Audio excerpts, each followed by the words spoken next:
The dawn before history, when China was not yet China.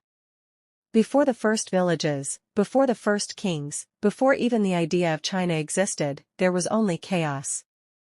Not poetic chaos, real chaos.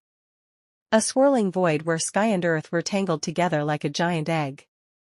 From this egg, according to ancient Chinese myth, emerged a being so enormous that even the mountains were no higher than his knees. His name was Pangu, and his first breath became the wind. His eyes opened, and their light became the sun and the moon. His voice shook the heavens, separating sky from earth, and for 18,000 years, Pangu grew taller and taller, pushing the heaven upward with his head and pressing the earth down with his feet so the world would never collapse back into chaos. When he died, his breath became clouds, his body mountains, his veins the great rivers, his bones the minerals, and his blood the seas. And from the fleas on his fur came the first living creatures. This was how the ancient Chinese imagined the beginning of the natural world, a world shaped not just by gods, but by sacrifice. The shapers of humanity, Nuwa and Fuxi. After Pangu's death, the world was formed but empty. Then appeared Nuwa, often depicted as half-woman, half-serpent. She looked upon the barren land and felt a deep loneliness, so she shaped the first humans from yellow clay. The wealthy and fortunate came from the clay she molded by hand, ordinary people were the droplets that fell from the rope she swung through the mud. Her brother, and sometimes husband in the myths, Fuxi, taught these early humans how to survive. How to fish, hunt, domesticate animals, and even how to create the earliest symbols that would later become writing. Together, Nuwa and Fuxi were remembered as the ancestors of humanity, not kings, but teachers and protectors. The age of the 3 sovereigns and 5 emperors. Long before the first dynasty, China imagined a golden age when great sages ruled not through force but through virtue. These were not emperors in the later sense, they were culture heroes, inventors, and moral examples.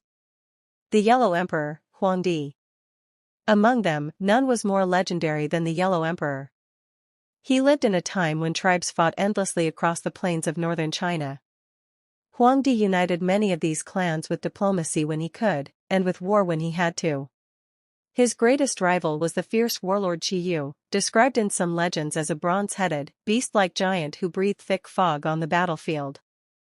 Huangdi's victory over Qi Yu at the Battle of Shualu became one of the founding stories of Chinese civilization, the moment when order triumphed over chaos once again. Under the Yellow Emperor, myths say that writing was created. The compass was invented. Houses, carts, and boats appeared. Medicine, especially acupuncture, was discovered.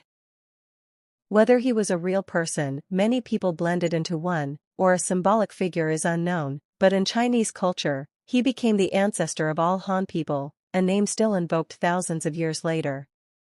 Yao, Shun, and Yu, the ideal rulers. After the Yellow Emperor came rulers like Yao and Shun, remembered not for conquest but for moral purity. Their stories were meant to show what leadership should look like. When Yao grew old, instead of giving the throne to his own son, he chose Shun, a man known for kindness, patience, and wisdom. And after Shun came Yu, whose name is tied to one of the greatest feats in early legend, controlling the floods. For years, colossal floods ravaged the land. Many tried to stop them by building walls, but Yu did something revolutionary, he redirected the water instead of fighting it. He worked for 13 years, passing his own house 3 times without entering, because duty came first. This made him a hero immortalized in Chinese memory, Yu the Great, who later founded the legendary Xia dynasty. The transition from myth to history. With Yu the Great, China begins to move from the realm of myth into something resembling recorded history. This is where historians debate fiercely. Did the Xia dynasty actually exist? Were these stories symbolic, simplified, or exaggerated? When do we cross the line from legend to archaeology? But regardless of the debates, the Xia dynasty marks the beginning of China's dynastic cycle, the long rhythm of birth, rise, decline, and collapse that would repeat for thousands of years. And from this point forward, the world of China becomes clearer, still ancient, still distant, but no longer purely mythic. The Warring States, when China was 7 hungry wolves. Imagine a land broken into 7 powerful kingdoms, each one sharpening its swords, forging new weapons, and dreaming of ruling all under heaven. This was the Warring States period, one of the most dramatic and violent ages in Chinese history. The old authority of the Zhou kings had collapsed. Their titles meant nothing. Real power belonged to the great states. Qin in the west, Chu in the south, Qi in the east, Yan in the northeast, Han, Zhao, and Wei in the central plains. People at the time called them the 7 heroes, but the truth is they were more like 7 hungry wolves, constantly testing each other's strength. A revolution in warfare. This era wasn't just fighting, it was innovation. Iron replaced bronze. Armies grew from noble chariots to massive infantry formations. Crossbows became common and deadly. Instead of aristocrats dominating battles, common soldiers became the backbone of war. A farmer could now rise by skill, not by birth. A revolution in government. To survive, every state had to change. They created new bureaucracies, hired talented advisors, and introduced strict laws. Even a poor man could become a high-ranking official, if he was smart and loyal. This is when philosophers like Confucius, Mencius, Mozi, and Xuanzi shaped ideas that would influence China for centuries. And in the far west, one state was quietly becoming more disciplined, more efficient, and more terrifying: Qin. Qin's rise, the wolf in iron armor. Qin began as a rough frontier kingdom, looked down upon by others. But that changed under a brilliant and ruthless minister named Shang Yang. He introduced strict laws, rewarded farming and military service, and punished laziness. Qin became a machine, cold, efficient, unstoppable. By the time of King Jing I, who would later become Qin Shi Huang I, the first emperor, Qin was ready to strike. The Qin conquest: how one kingdom devoured 6 others.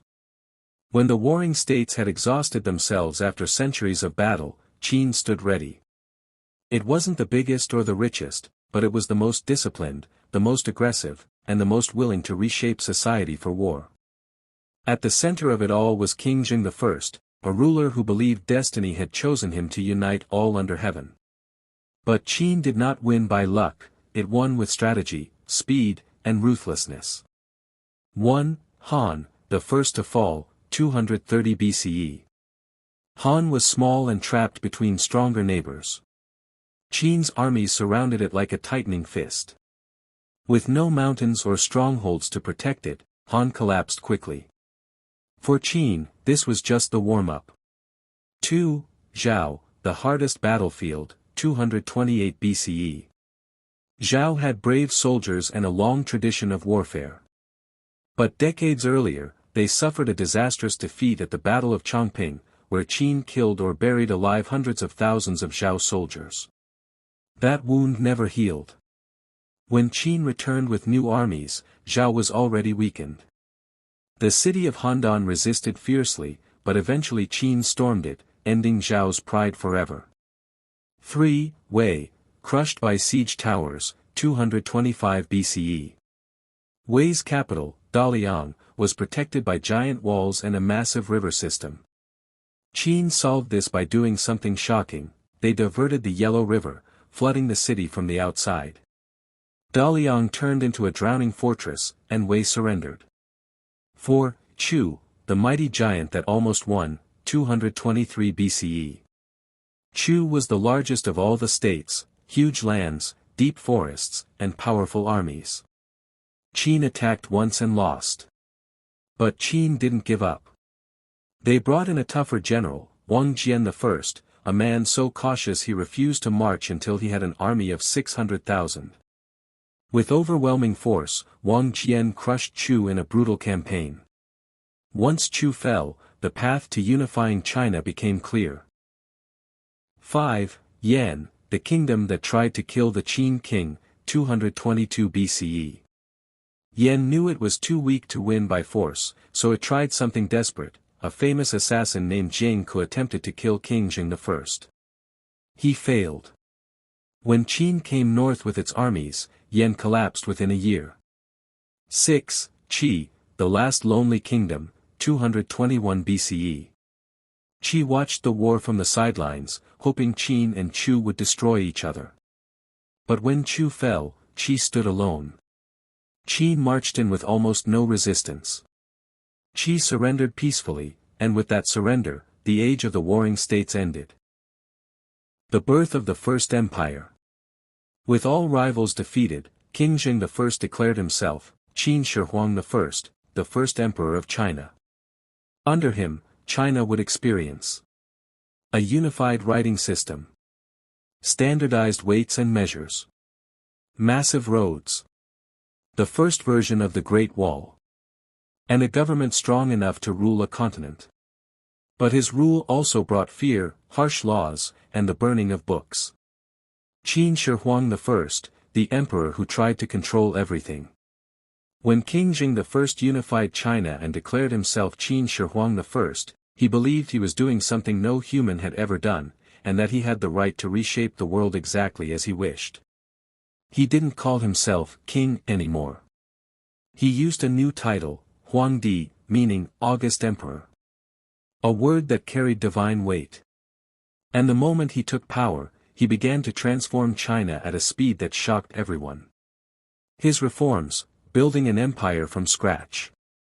1. One writing system. Before Qin, every region wrote characters slightly differently. He forced them all into one standardized script, the ancestor of the characters used today.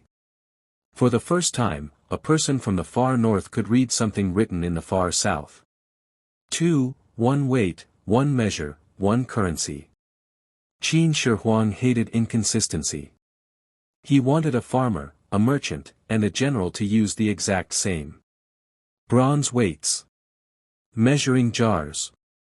Cart axles. Copper coins shaped like round discs with square holes.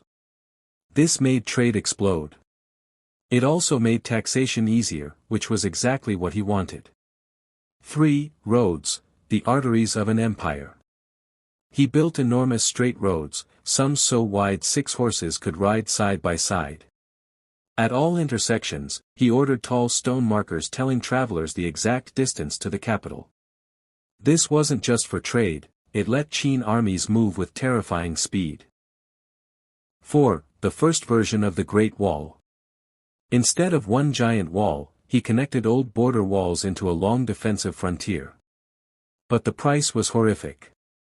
Hundreds of thousands of laborers were forced to work in deadly conditions. Many died and were buried inside the foundations. This became one of the darkest symbols of his reign.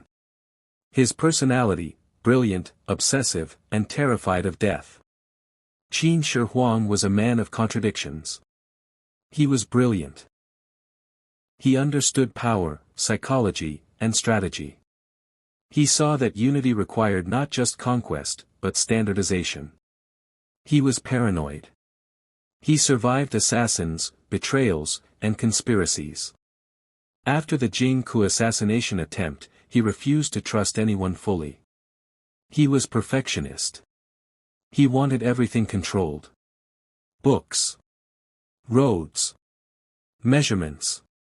Even people's thoughts. He feared death more than anything. This fear shaped his final years. Burning of books and killing of scholars. Qin Shi Huang believed dangerous ideas would weaken his rule. So he ordered historical texts burned.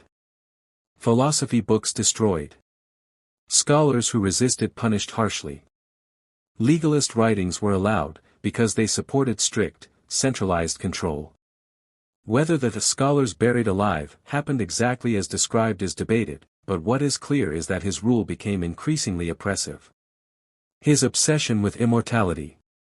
As he aged, his fear of death grew stronger. He sent expeditions to search for magical islands. He drank potions made by alchemists, ironically, many contained mercury, slowly poisoning him. His greatest attempt at immortality was his massive underground tomb, protected by the thousands of terracotta warriors. The tomb remains sealed to this day. The fall, how an empire collapsed in just 3 years. Qin Shi Huang built a system strong enough to conquer China, but too rigid for survival. When he died on a journey far from the capital, officials panicked. The powerful eunuch Zhao Gao and the Prime Minister Li Si hid the news, forged orders, and placed his youngest son Hu Hai II on the throne. Hu Hai II was not a leader. He was controlled by Zhao Gao, who ruled through terror and paranoia. Taxes increased. Forced labor continued. Rebellions erupted everywhere. Among these rebels rose a peasant named Liu Bang I, and a brilliant but ruthless general named Xiang Yu. What started as local uprisings turned into full-scale war. In just 3 years after Qin Shi Huang's death, the mighty Qin dynasty collapsed. Hu Hai II was forced to commit suicide. Zhao Gao was assassinated. The Qin Empire shattered. And from the ashes rose a new dynasty, the Han, led by Liu Bang I. The Han Dynasty, Rise, Glory, Collapse, and Culture. From rebel to emperor, the birth of Han. When the Qin dynasty crumbled under its own harshness, China descended into war once again. Among the many rebel leaders fighting for control, one man seemed the most unlikely candidate to rule the world: Liu Bang, a coarse, joking, big-hearted former village patrol officer. He had no noble blood, no legendary sword skill, no ancient ancestry. But he had something priceless: loyalty. His men trusted him, the common people liked him, and his commanders knew he listened. His greatest rival was the warlord Xiang Yu, a brilliant general whose ferocity terrified even his own allies. Their rivalry shaped the fate of China. Xiang Yu, powerful but proud, ruled through fear. Liu Bang, often underestimated, won support through patience and kindness. After years of brutal battles, betrayals, and shifting alliances, the two men faced their final confrontation. Xiang Yu's strength failed as his allies abandoned him. Surrounded, he took his own life. And in 202 BCE, Liu Bang became Emperor Gaozu, the first emperor of the Han dynasty. Building a new empire, balance instead of brutality. The Han dynasty inherited the administrative system of Qin, provinces, laws, centralized power, but threw away its cruelty. Taxes fell, forced labor eased, collective punishments were reduced, and Confucian scholars returned to public life. Emperor Gaozu surrounded himself with brilliant advisors. Confucianism grew in importance, teaching that ruling with virtue was better than ruling with terror. Empress Liu, the quiet storm. After Gaozu's death, Empress Liu took control. Calm but politically sharp, she placed her relatives in powerful positions and ruled through fear at court, though the empire stayed stable. After her death, the Liu clan purged the Liu family and restored imperial power. The Golden Age, Wen, Jing, and the peaceful years. Emperor Wen lived simply and ruled gently, reducing punishments and protecting the poor. His son, Emperor Jing, continued these policies. Their reigns became known as a golden age of peace, prosperity, and quiet growth. Emperor Wu, ambition, expansion, and the high tide of Han. Emperor Wu, the seventh emperor, transformed Han into a global power. He launched massive campaigns against the Xiongnu. Expanded deep into Central Asia. Opened early Silk Road routes. Strengthened Confucian examinations. Encouraged trade, arts, and ritual. But glory came with heavy costs. Wars drained money, taxes rose, corruption spread, and peasants suffered. The long decline, corruption, disasters, and a usurper. After Emperor Wu, child emperors and power struggles weakened the state. Natural disasters and corruption fueled chaos. In 9 CE, Wang Mang seized the throne, claiming he would restore ancient virtue. His rule ended the First Han Dynasty. A cultural portrait of Han China. Life, people, clothing, and traditions. Daily life. Most Han people were farmers living in mud brick homes. Villages worked together, shared tools, and celebrated harvests with music and wine. Family was the heart of society. Elders were respected, ancestors honored, and marriages arranged. Filial piety was the highest virtue. Clothing. Han clothing, Hanfu, was elegant and flowing. Wide sleeves. Crossed collars. Sashes instead of buttons. Wealthy people wore silk, commoners wore hemp or cotton. Han culture was rich with ancestor worship, seasonal festivals, drums, bamboo firecrackers, music, poetry, and storytelling. Medicine, divination, and astronomy flourished. From the fall of the Western Han to the dawn of the Three Kingdoms. After the collapse of the first Han dynasty, the empire did not fall quietly. It broke with a violent tremor that shook every village, every fortress, and every ambitious heart across China. What came next was a storm of rebellion, warlords, famine, shifting loyalties, and the rise of the men who would shape the age of the Three Kingdoms. The Xian dynasty and the Red Eyebrow Rebellion. When Wang Mang seized the throne and declared his Xian dynasty, he imagined himself a restorer of ancient virtue. But the empire had other ideas. Natural disasters struck one after another, floods of the Yellow River, famine, crop failures. The people blamed Wang Mang's harsh reforms. Bandit groups formed everywhere. Among them, one group painted their eyebrows red to recognize each other in battle. They became known as the Red Eyebrows, and within a few years, they grew into a massive rebellion. Wang Mang fortified himself in the capital. But in the chaos, the Red Eyebrows stormed the palace. The emperor's forces collapsed, and Wang Mang was killed as his short-lived dynasty vanished in the smoke. The Restoration, Rise of Emperor Guanwu and the Eastern Han. Out of the ruins stepped a descendant of the Han royal family, Lu Xiu, a calm, calculating, and clever leader. He rebuilt armies, won back support, and slowly reclaimed the land. He declared himself Emperor Guanwu, founding the Eastern Han dynasty. Guangwu chose Luoyang as the new capital, safer, more central, and away from the old political traps of Chang'an. With patience and discipline, he restored order. Taxes were lowered, warlords were tamed, and the people welcomed stability after decades of chaos. The Golden Peak and the Silent Corruption. For the next century, the Eastern Han enjoyed peace and prosperity. Trade revived, Confucian learning flourished, and the court was stable. But underneath the surface, rot began to spread. As emperors died young, the government fell under the control of powerful regents, imperial in-laws, and especially eunuchs. Those factions began to fight for influence over the child emperors. Corruption deepened. Local officials ignored the needs of the people. By the 2nd century, the cracks were beginning to show. Yellow turbans and the shattering of the Han. In 184 CE, a healer named Zhang Ju gathered followers by promising healing and a new era called the Great Peace. His movement exploded into a massive peasant uprising, the Yellow Turban Rebellion. The government was weak. Local warlords, not the imperial court, crushed the rebels. Men like Cao Cao, Liu Bei, and Sun Jian first rose to prominence in these campaigns. The rebellion failed, but it permanently shattered the authority of the Han. Warlords gained armies, territories, and real power. The emperor became a puppet.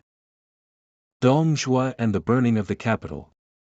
When the young Emperor Xiao and Emperor Xian were caught in a power struggle inside the palace, a warlord general named Dong Zhuo seized control. He deposed the young emperor, placed Emperor Xian on the throne, and ruled with brutality.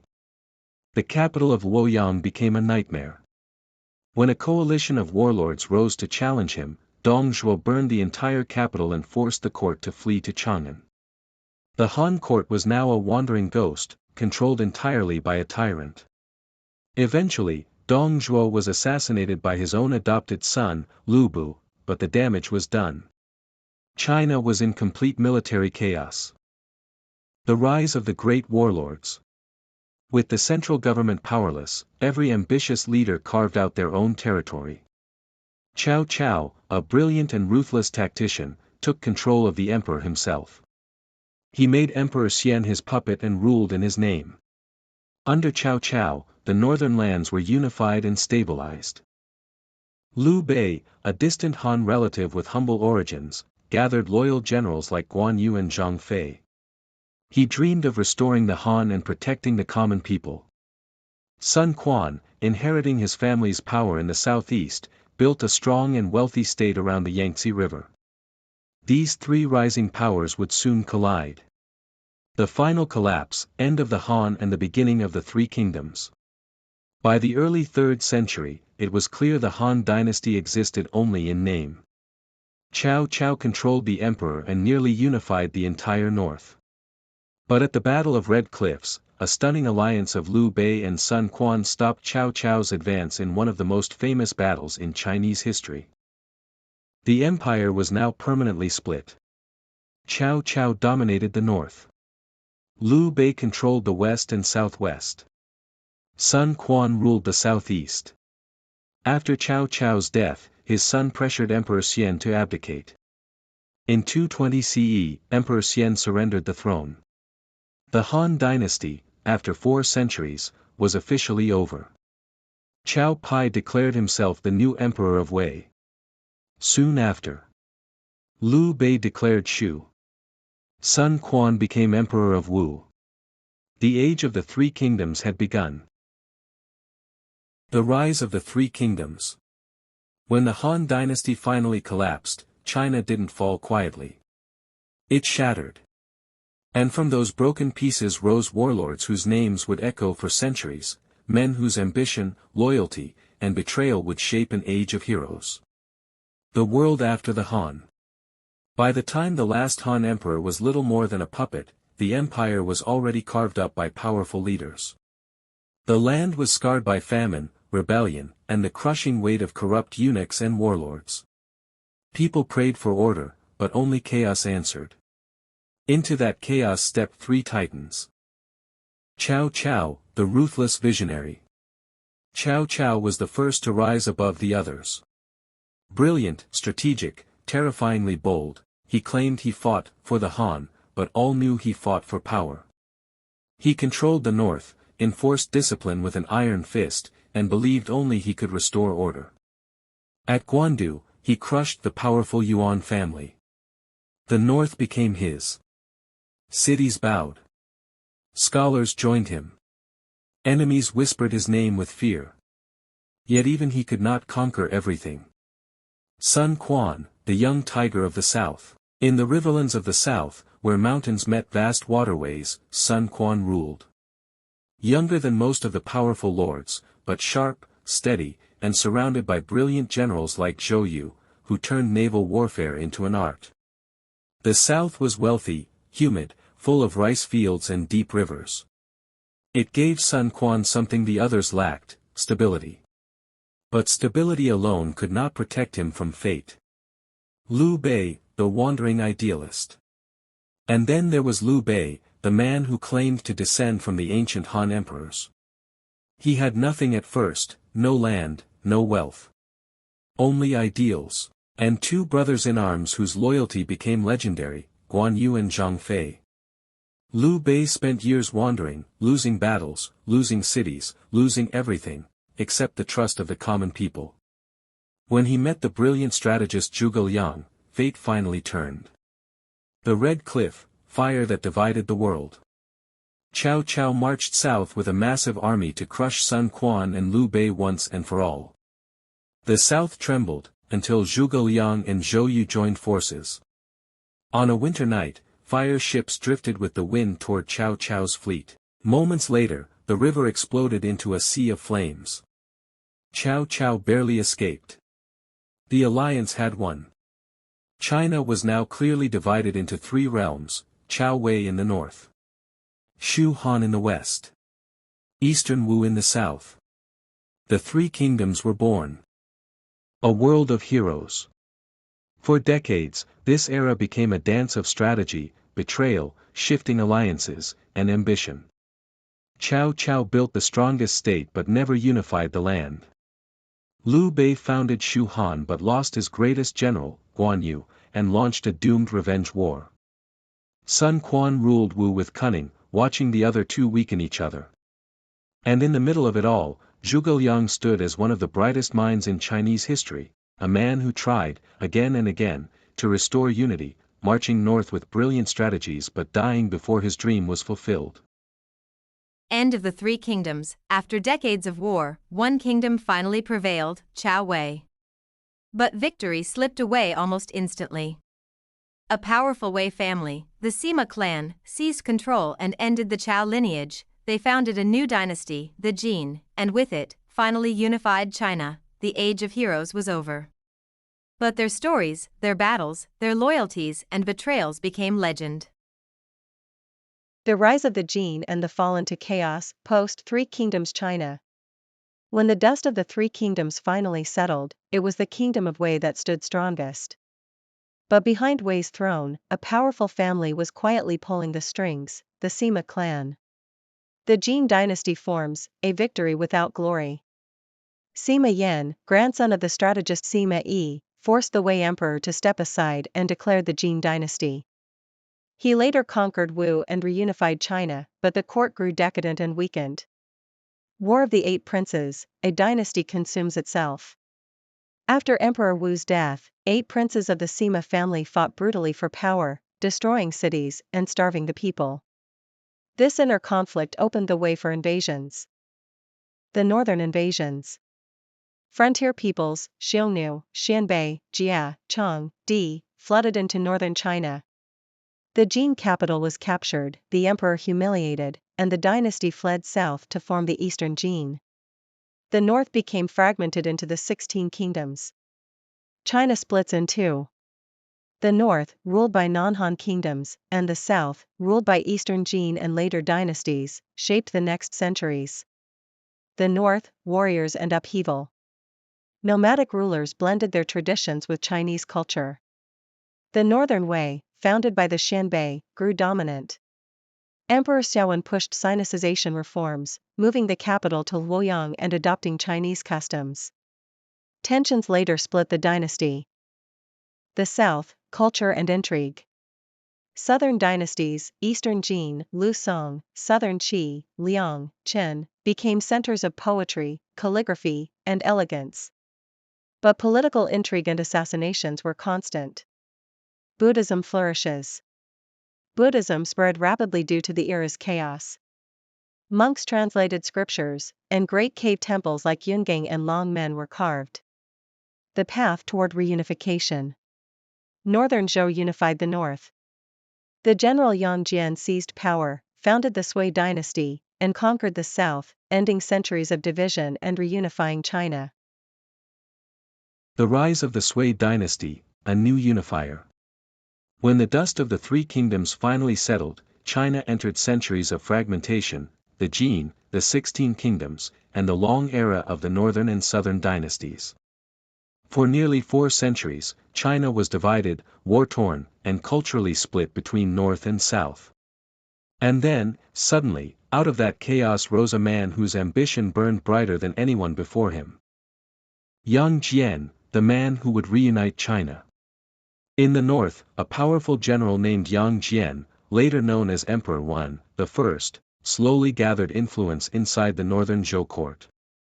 He was patient, calculating, and extremely intelligent. Many underestimated him because he spoke softly and avoided unnecessary killings.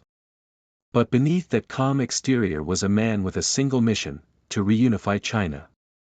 When the young northern Zhou emperor became too weak to rule, Yang Jian seized the opportunity. He took control, established the Sui dynasty, and immediately began preparing for something no dynasty had achieved since the fall of the Han: complete unification. The Great Reunification. The south was under the Qin dynasty. They believed the north was too fractured, too tired, too weak to attack. They were wrong. Yang Jian launched a massive and well-organized invasion. His armies moved with astonishing discipline, bridges built in a single night, supply lines stretching for thousands of kilometers, troops marching like a single organism. By 589, the Qin capital fell. And for the first time in nearly 400 years, China was whole again. People described the moment as if heaven and earth finally steadied.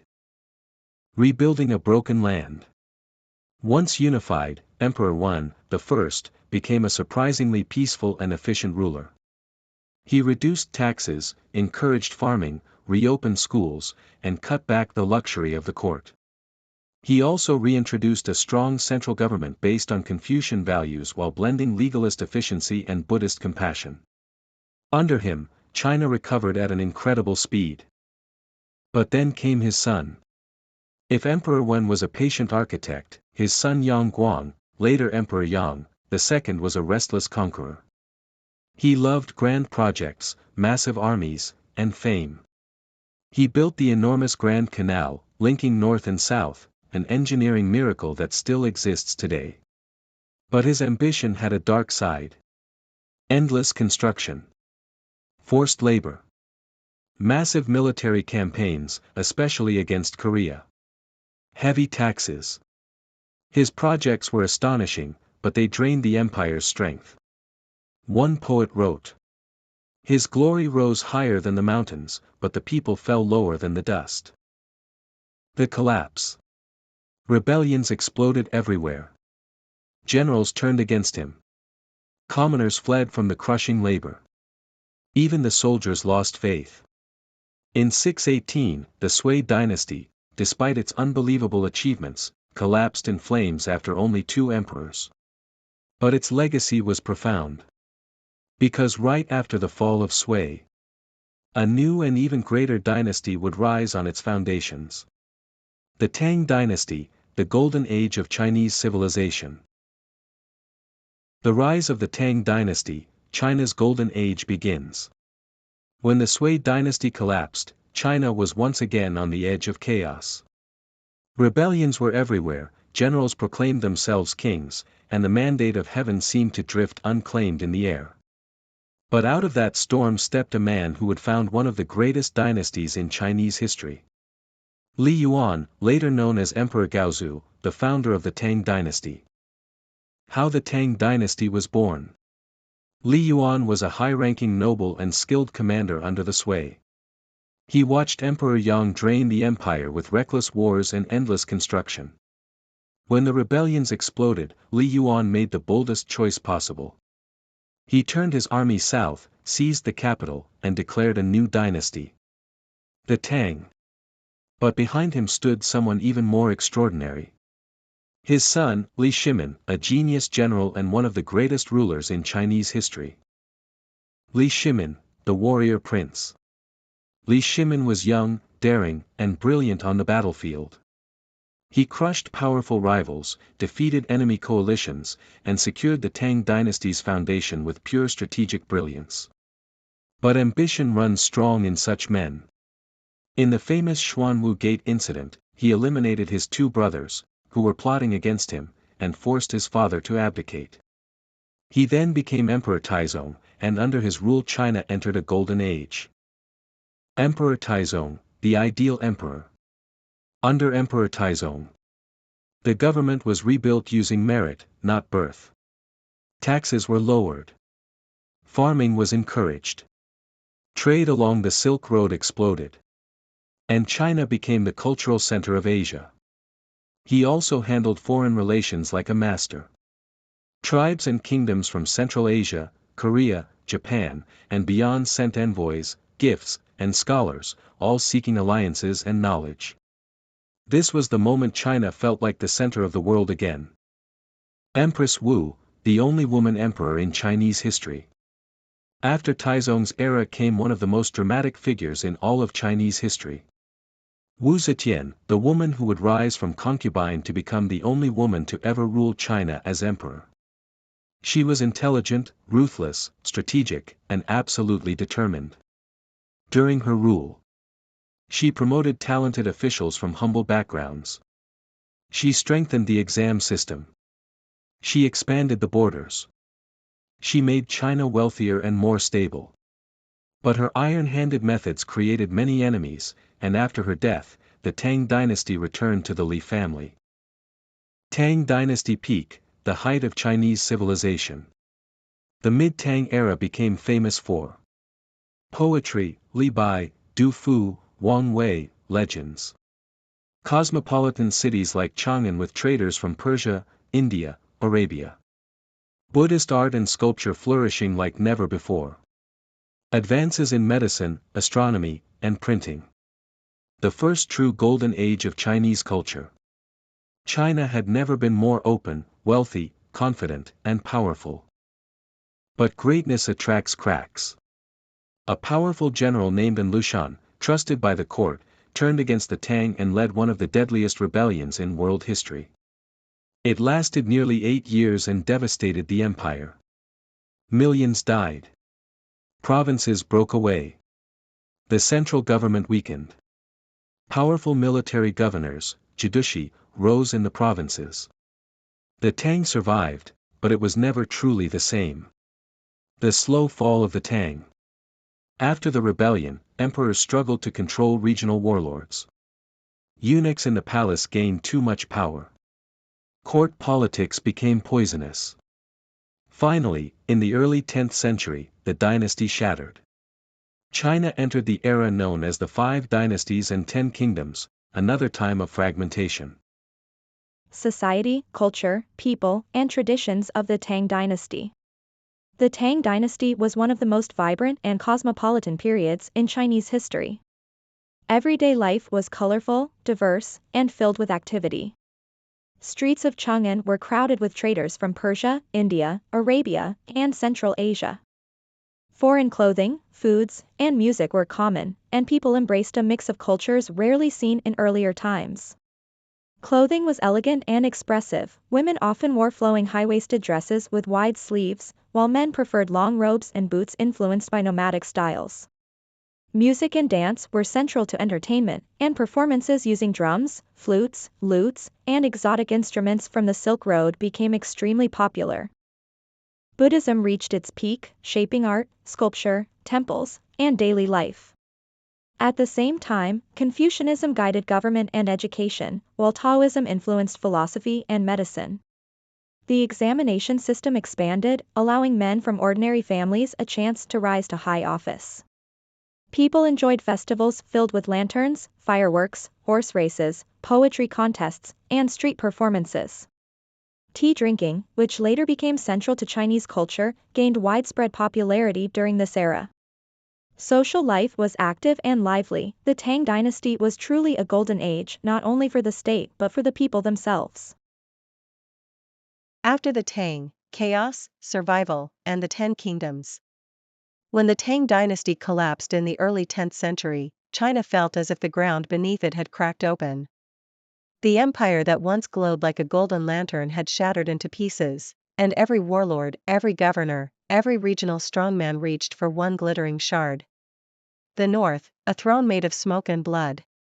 In the northern heartland, power changed hands so fast that people joked a child born during one dynasty might reach adulthood in another. This era became known as the Five Dynasties, not because they ruled long or ruled well, but because they ruled the north one after another, each collapsing almost as soon as it rose. These dynasties were 1. Later Liang, born from rebellion and brutality. 2. Later Tang, claiming the old Tang legacy but never capturing its glory. 3. Later Jin, supported by powerful nomadic neighbors and paying a heavy price for it. 4. Later Han, short-lived and unstable. 5. Later Zhou, the strongest of the five, with rulers who briefly reunited parts of China but could not secure a lasting future. Northern China during this time felt like a battlefield that never cooled, a forge where kings were hammered out of ambition and then melted back down by betrayal. Generals seized thrones. Ministers poisoned emperors. Armies switched loyalties as quickly as banners changed colors in the wind. And behind the scenes, a rising northern power, the Khitan Liao dynasty, was quietly shaping the destiny of the entire region. The south, 10 kingdoms of prosperity and peace. While the north drowned in war, the south blossomed. The 10 kingdoms ruled the southern half of China, and although they were smaller and less militarily powerful, they enjoyed something the north could barely dream of: stability. Kingdoms such as Wu, Wu Yue, former Shu, later Shu, southern Han, and Min thrived.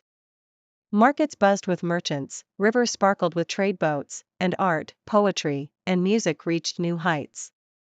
Among them, Wu Yue became famous for its devotion to Buddhism and for building magnificent temples and pagodas that still stand today. Shu glowed like an emerald in the mountains, known for its beauty and culture. For ordinary people living in the south, life might have felt as though the Tang had never truly ended. Why China stayed divided?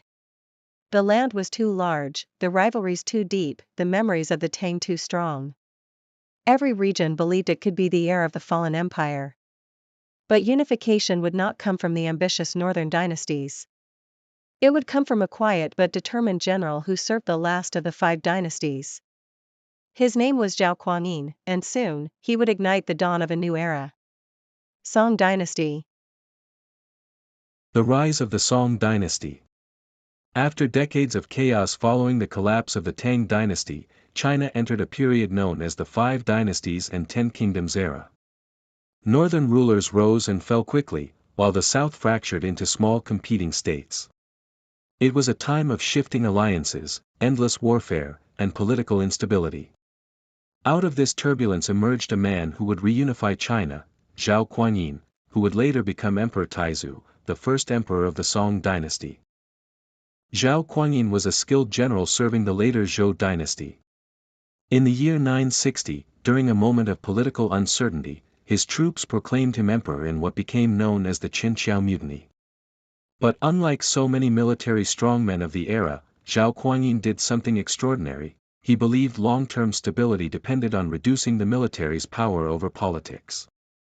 So he disarmed the generals who crowned him, not with force, but with diplomacy. He invited them to a feast, offered them honors and pensions, and persuaded them to retire peacefully. This policy became one of the foundations of the Song dynasty, civil authority over military authority. Over the next few years, Taizu and his successors unified most of China, bringing an end to a half-century of fragmentation. But although the Song restored unity, they inherited a dangerous geopolitical landscape. Nomadic powers, Khitan Liao in the north, Tangut Xixia in the northwest, and later the Jurchen Jin, would constantly challenge the dynasty's borders. Government, society, and culture under the Song. The Song dynasty created one of the most sophisticated and stable governments in Chinese history. They expanded and refined the civil service examination system, making it the primary path to high office. For the first time, education, not noble birth, determined one's future. Families across the empire invested heavily in learning, printing, and schooling, creating a culture where scholars were honored above all. This period also saw explosive economic and technological growth. The Song Empire became perhaps the richest, most advanced society on earth. Gunpowder weapons began to appear on battlefields. Compass navigation made maritime trade flourish. Movable type printing accelerated learning and literature. Large urban centers, especially Kaifeng and later Hangzhou, became lively cosmopolitan capitals filled with markets, theaters, restaurants, and nighttime entertainment. For the ordinary people, the Song era brought rising prosperity. Farmers adopted new rice varieties from the south, allowing multiple harvests a year. Population surged. Trade networks expanded. Merchants gained prestige. Art reached new heights, from the poetry of Su Shi to the landscapes of Fan Quan and Guoxi. But beneath this cultural brilliance, a weakness lingered. The Song state remained militarily fragile. The Northern Song and the Jurchen invasion. Despite its wealth, the Song military was often viewed as the dynasty's Achilles heel. The government, wary of generals, kept the army under tight civil control. Commanders hesitated to make decisions, and troops struggled against the nomadic cavalry forces of the northern steppe. The first major threat came from the Khitan Liao Empire, forcing the Song to pay annual tribute to maintain peace. Later, the Xixia also pressured the dynasty. In the early 12th century, the Song attempted to break the stalemate by forming an alliance with a rising power, the Jurchens. Together, they struck at the Khitan Liao. But once the Jurchens destroyed the Liao Empire, they immediately turned on the Song. In 1127, the Jurchen armies captured the Song capital Kaifeng in the devastating Jinkang incident. They took the emperor, his family, and thousands of nobles as prisoners. The dynasty seemed finished. The Southern Song, survival and brilliance. But the Song dynasty survived. A young prince escaped south and became Emperor Gaozong, founding the southern Song dynasty with its capital in Hangzhou. Although the empire lost its northern heartlands, it transformed itself into a maritime and commercial powerhouse. Ironically, after losing so much territory, the southern Song became even more culturally vibrant. Hangzhou became one of the largest and wealthiest cities in the world. Trade flourished across the seas to Southeast Asia, India, and the Middle East. Philosophy blossomed with the rise of Neo-Confucianism, led by thinkers like Zhu Xi. Song shipbuilding, engineering, and printing reached unprecedented levels. The southern Song court, although militarily weaker than its northern rivals, produced some brilliant commanders such as Yu Fei, who became legendary for his loyalty and efforts to recover the north. However, internal politics and diplomatic strategies prevented full-scale campaigns of reconquest. Still, the dynasty endured for a century and a half, until a new and unstoppable force emerged from the Mongolian steppe. The fall of the Song.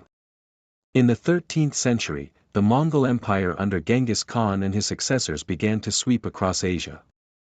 After subduing the Jin dynasty in the north, the Mongols turned their attention to the Song. The Song resisted fiercely. Their engineers invented advanced gunpowder weapons, flame projectors, and fortified river defenses. But the Mongols combined overwhelming military innovation with relentless pressure. City by city, the Song were pushed south. In 1276, the Mongols captured Hangzhou. Loyalists fled with the remaining princes, trying desperately to keep the dynasty alive along the southern coast. The final stand came in 1279 at the Battle of Yamen, where the last Song loyalists, refusing surrender, perished in a naval battle against Kublai Khan's forces. With the death of the last child emperor, the Song dynasty came to an end, and the Mongol-led Yuan dynasty began.